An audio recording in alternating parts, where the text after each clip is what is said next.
Did you hear the rumor that Taylor Williams hates America and is the Colin Kaepernick of Utah County? It's that time of year when campaign misinformation abounds. I thought I would share my thoughts on this blessed land we call America. This experience in self-government, unique from most of humans' history, that we all often take for granted, has changed the trajectory of the world. Many people today believe that the event started in 1776 with the Declaration of Independence and culminating in 1787 with the signing of the U.S. Constitution are no longer pertinent to us. They claim that our Constitution should be a living document, adapted and modified to fit modern society. They could not be more wrong.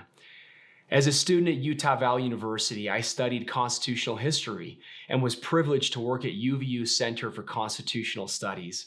I was lucky to learn from people like Dr. Rick Griffin, one of the leading constitutional experts in our country, from famous U.S. historian David McCullough, from Brexit leader Daniel Hannan, and from Paul Skousen, son of the famous writer Cleon Skousen.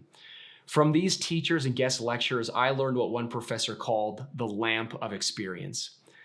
The United States of America is the longest lasting constitutional republic in the history of the world.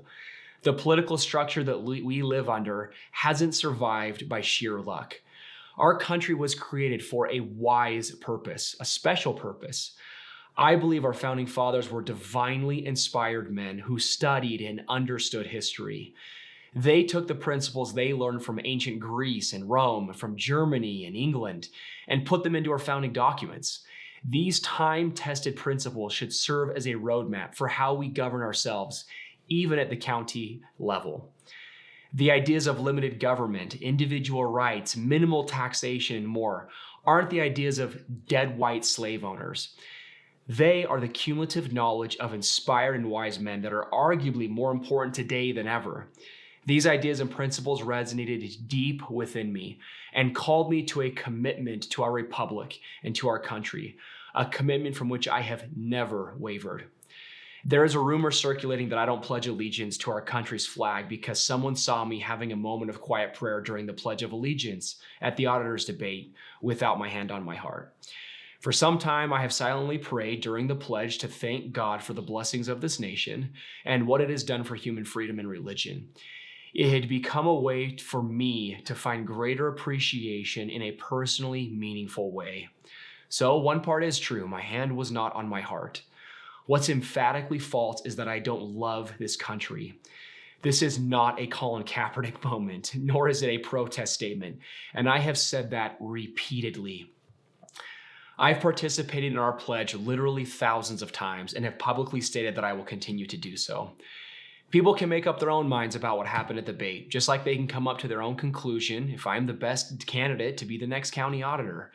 What I am not going to debate is my love of our great republic, which the flag represents, and this community, which I have been actively engaged in for many years.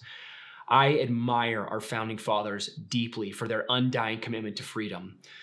The Declaration of Independence ends with these words: "And for the support of this declaration, with a firm reliance on the protection of divine providence, we mutually pledge to each other our lives, our fortunes, and our sacred honor." I echo their commitment and hope to live up to that great ideal.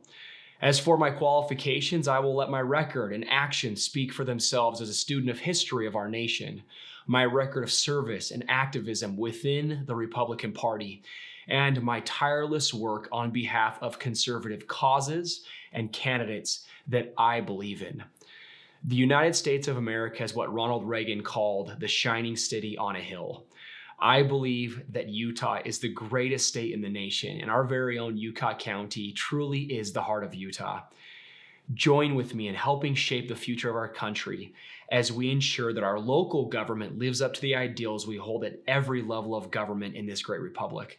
I am Taylor Williams, and I ask for your vote this Saturday for Utah County Auditor.